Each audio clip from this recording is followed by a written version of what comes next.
In Hollywood, temptation is never far away, and not everyone survives it untouched. Fame, fortune, and non-stop attention can form a perfect storm, especially when addiction hides behind charisma and success.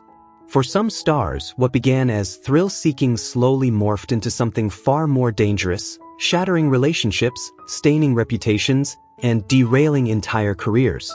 In an industry fueled by excess, desire quietly evolved into obsession, costing marriages, livelihoods, public trust, and in some cases, everything they had built.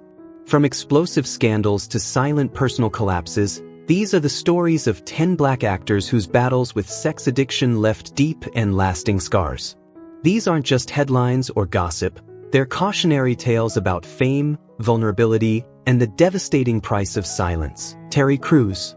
Terry Crews was only 12 years old the first time he was exposed to pornography, and that single moment quietly followed him for decades. The towering, muscle-bound figure audiences see on screen, radiating confidence and control, was carrying a private struggle that slowly ate away at him from the inside. His childhood home was anything but calm. His father drank heavily. His mother buried herself in church, perhaps as a way to survive the chaos. Growing up in that tension, Terry found his own escape, and it became a habit he couldn't shake. What began at 12 stretched on for years, tightening its grip until it nearly shattered his marriage. His wife, Rebecca, could feel the distance. Something was wrong, even if she didn't know what. Terry loved her deeply, yet he kept a secret that built an invisible wall between them. The addiction wasn't casual or occasional. It became a craving, a compulsion he felt powerless to resist. Eventually, the weight of it all became too heavy. Terry finally told the truth.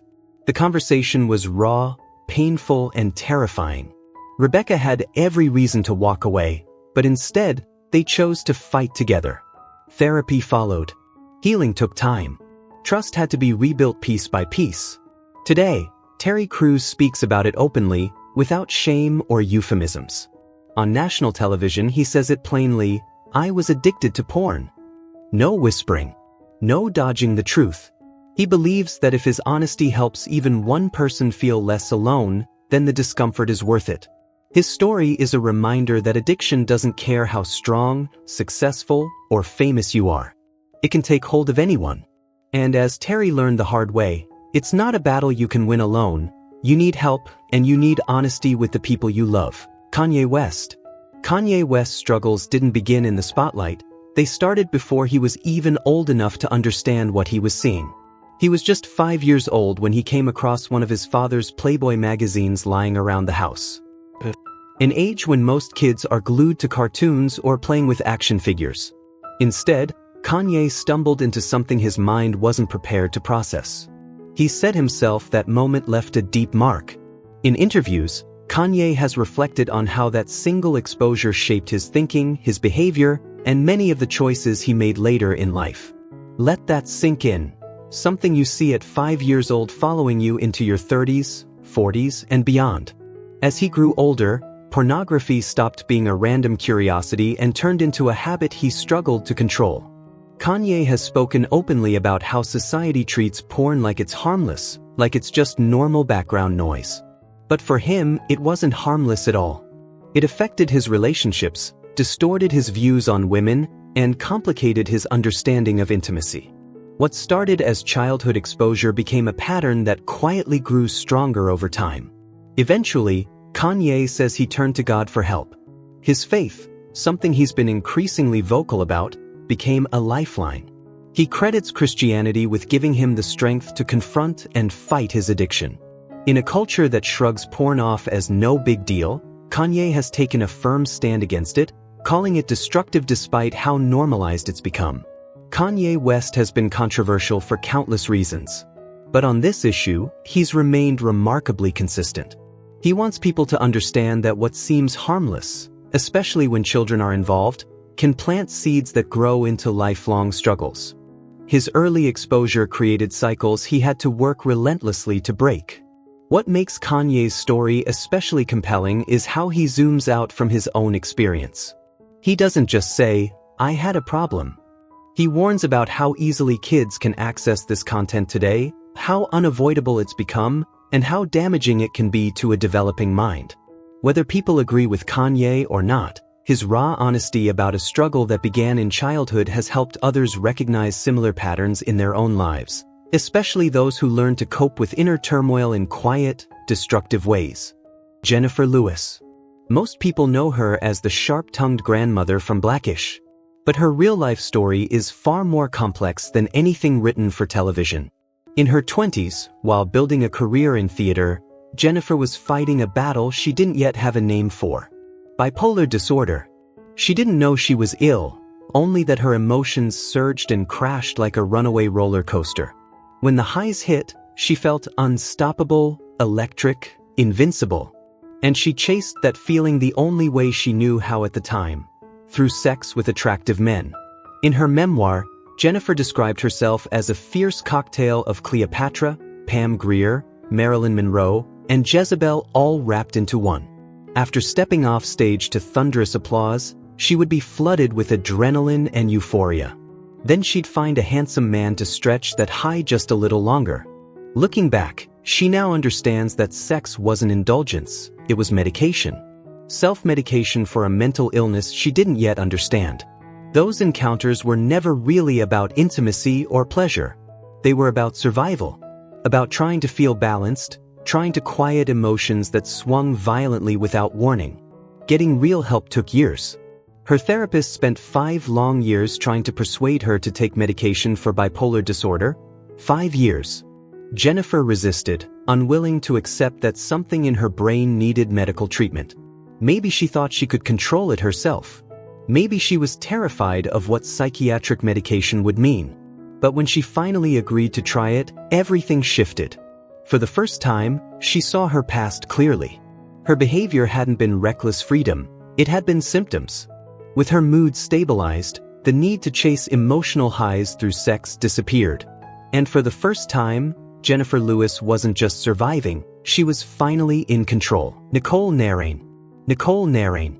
She built her name as a Playboy model, so talking about sex was never foreign territory. Still, even Nicole felt a knot of nerves when she sat down on television and admitted what she told Joy Behar. This wasn't casual confession. It was something far darker and harder to say out loud. Nicole revealed she was addicted to masturbating, and it had spiraled completely out of control. This wasn't an occasional habit or a private indulgence. She would do it for hours. Literal hours. Some days, it swallowed her entire schedule. She skipped meals because the urge felt stronger than hunger. That's how severe it became. She described these marathon episodes as both exhausting and frightening. When it was over, she felt completely depleted, like she'd just run a marathon. But the most terrifying part wasn't the physical toll, it was the sense of powerlessness. The compulsion took over her day, acting as if it had a mind of its own, and she couldn't stop it. What troubled her most was the loss of control. Nicole knew it had gone too far. She knew it wasn't normal to spend an entire day locked in this cycle while ignoring food, responsibilities, and everything else. But knowing something is a problem and being able to stop it are two very different things. Recovery meant turning inward. Nicole had to become a detective in her own life, tracing the triggers, specific emotions, situations, or thoughts that set the cycle in motion. Then came the harder part, learning how to avoid those triggers or respond to them in new ways. The fact that Nicole chose to share this on television was an act of real courage. Most people would never admit something so intimate, something so easily misunderstood or mocked. But she said it anyway, perhaps hoping that somewhere, someone struggling in silence would see themselves in her story and feel a little less alone. Jada Pinkett Smith. Jada Pinkett Smith has never been afraid to go where most celebrities won't. On Red Table Talk, she stripped away the polish and got brutally honest about the subjects Hollywood usually tiptoes around. Then one day, she dropped a confession that stunned people. She admitted she had struggled with sex addiction, and she said it plainly, sitting right there with her family. Jada explained that addiction runs deep in her bloodline. Some relatives battled alcohol, others drugs. For her, sex became the escape. When she was younger, she believed sex was the cure for everything. Feeling low? For sex? Tension in a relationship? sex would fix it. Pain, stress, conflict, it all had the same solution. And that's exactly how addiction works. You start believing the thing you're hooked on is the answer to every problem. But this is where Jada's story takes an unexpected turn. When she worked through her sex addiction, it didn't simply disappear. Instead, it shape-shifted. Her compulsive energy latched onto something else: exercise. She began working out obsessively, pushing her body to extremes that, by her own admission, probably weren't healthy either. Jada calls this jumping addictions. She realized something crucial: addictive patterns don't vanish on their own. They migrate. Today it's sex. Tomorrow it's the gym. Next time, it could be something else entirely. It's like playing whack-a-mole with your own impulses. This isn't rare, even though few people talk about it. Therapists call it cross-addiction or addiction transfer. The behavior changes, but the root doesn't. Unless you address what's driving the compulsion in the first place, the addiction just shows up wearing a new costume. By sharing this so openly on her own platform, Jada proves she's committed to real conversations, not the glossy, carefully curated image most celebrities protect. She's essentially saying, yes, I'm successful. I'm married to Will Smith. From the outside, it looks like I have it all together. But I struggle too. Her story is a powerful reminder that recovery isn't a straight line. Sometimes you think you've beaten one problem, only to realize you've quietly replaced it with another. True healing means going deeper, facing the reasons you reach for addictive behaviors in the first place, instead of simply swapping one compulsion for another while the core wound remains untouched. Bill Cosby. Bill Cosby's collapse is one of the most chilling downfalls in entertainment history. For decades, he was America's dad, the warm, sweater-wearing comedian who made families laugh, headlined a groundbreaking TV show, and projected the image of the safest, most wholesome star in Hollywood. But that image was a carefully maintained illusion. Beginning in the mid-2000s, women started coming forward with accusations against Cosby, not one or two, but eventually more than 60. They alleged he had drugged and sexually assaulted them, with stories stretching back decades, some as far as the 1960s. The accounts were hauntingly similar. Many described meeting Cosby in professional settings. He would offer a drink or pills, assuring them it would help them relax. Soon after, they would black out or feel frozen, unable to move or speak, trapped in their own bodies. When consciousness returned, they realized they had been assaulted while incapacitated. What made the revelations even more devastating was who these women were. Actresses, models, journalists, women from every walk of life. Not strangers chasing fame, but credible voices telling nearly identical stories. The sheer number of accusers and the consistency of their experiences painted a horrifying picture of abuse hidden behind celebrity and power. For years, Cosby's fame shielded him. In 2018, a jury finally convicted him of aggravated indecent assault, and he was sent to prison. For a brief moment, it felt like justice had arrived, painfully late, but real. Then, in 2021, Pennsylvania's Supreme Court overturned the conviction due to a technicality tied to a prior prosecutor's agreement. Bill Cosby walked free. A$AP Rocky has never been the type to soften the truth. He's openly admitted that he's been what he calls a sex addict since junior high, and the way he talks about it is strikingly casual. There's no shame, no public hand-wringing, just blunt honesty. In an interview on Untold Stories of Hip Hop, Rocky laid it all out, acknowledging that most people would never confess something like this out of fear or embarrassment. He chose the opposite route. He spoke freely, almost defiantly, wearing his truth like a badge rather than a burden. Rocky has gone as far as discussing his sexual lifestyle in detail, including hosting group sex encounters, and he doesn't frame these experiences as a problem that needs fixing. To him, it comes across as simply another part of who he is. That openness sparks an uncomfortable but fascinating question. If someone labels themselves a sex addict yet shows no distress, no desire to stop, and no visible consequences, is it truly addiction, or just an unapologetically high sex drive? Traditionally, addiction implies loss of control and harm.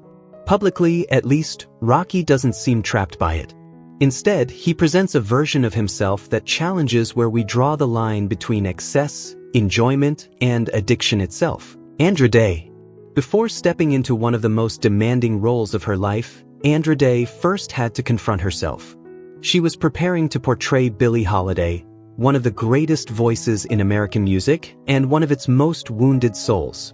But Andra knew that honoring Holiday's legacy required more than talent. It required honesty. Before cameras rolled, Andra made a difficult decision. She would face her own struggles with porn and sex addiction head-on. She spoke openly about why this mattered. Billie Holiday had been relentlessly hypersexualized throughout her career. The jazz world and the media often reduced her to her body and her pain, overshadowing her brilliance as an artist. Andra was determined not to repeat that erasure. Yet she also understood something deeper. She could not authentically inhabit Billie's story while still fighting her own battles with sexual compulsion. So she did the work. She sought healing.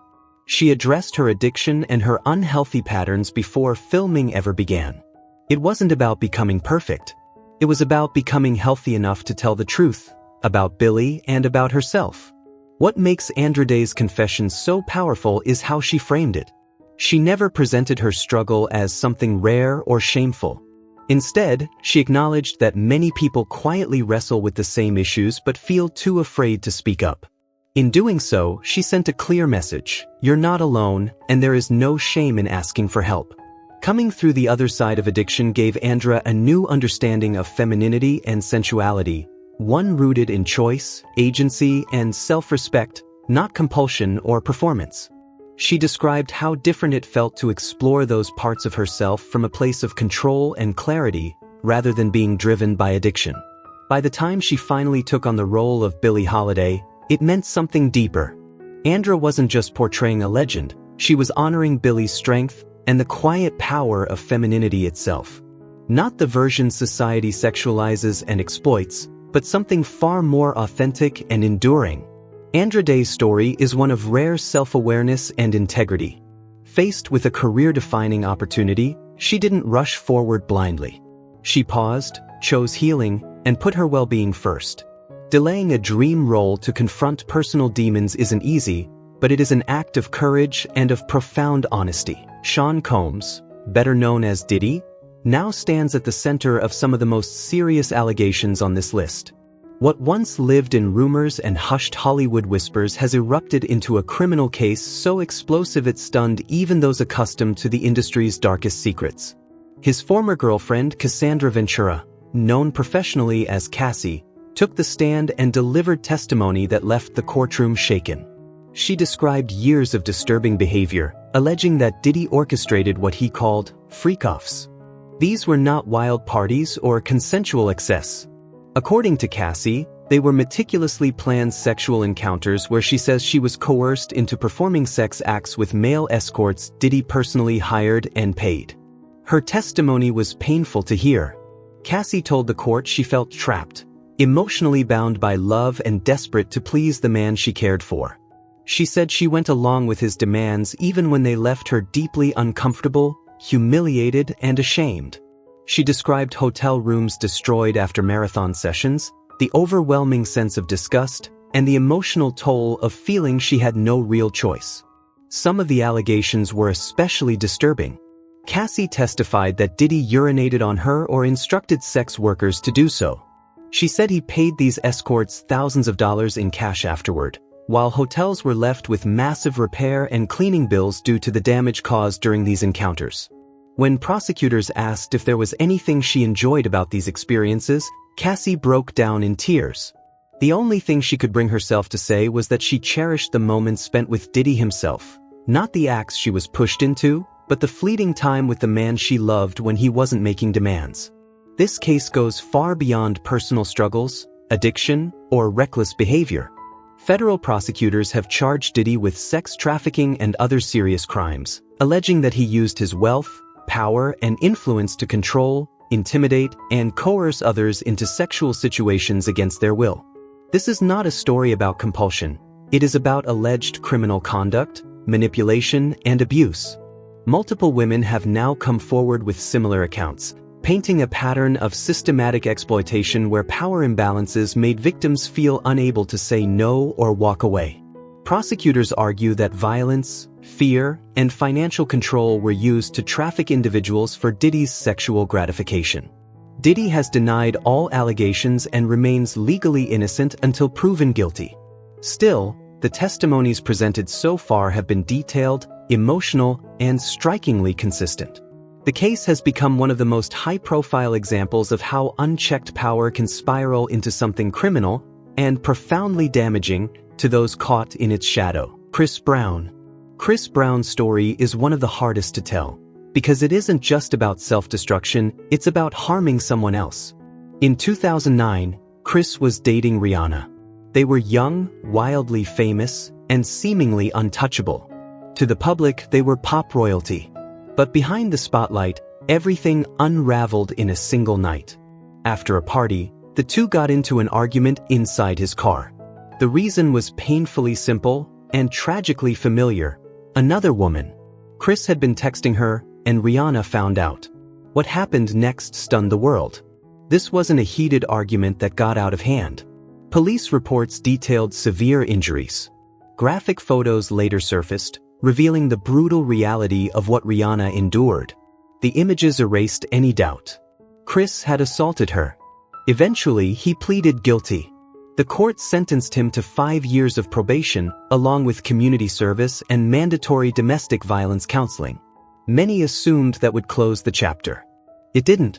Chris later violated his probation and served 7 months in jail. What makes Chris Brown's case so unsettling is that it wasn't driven by drugs or sexual compulsion, it was rage, jealousy, a complete loss of control. In a moment where emotion overpowered reason, he did something irreversible. He damaged a woman he claimed to love, shattered his public image, and reminded the world that talent is never an excuse for violence. Some believe he has grown since then. Others believe the damage can't be undone. What's undeniable is this: one moment of uncontrolled anger cost him far more than he could have imagined. His career survived, but that night will forever define his legacy. And these aren't just stories about fame, scandal, or shocking headlines. They're stories of people trapped between desire and self-destruction, between brilliance and downfall. Addiction and impulse didn't erase their talent, but they rewrote their legacy, turning promise into warning. Were there any names on this list that surprised you? Share your thoughts in the comments below, and don't forget to subscribe and hit the bell so you don't miss what's hidden deep inside Hollywood, waiting to be uncovered.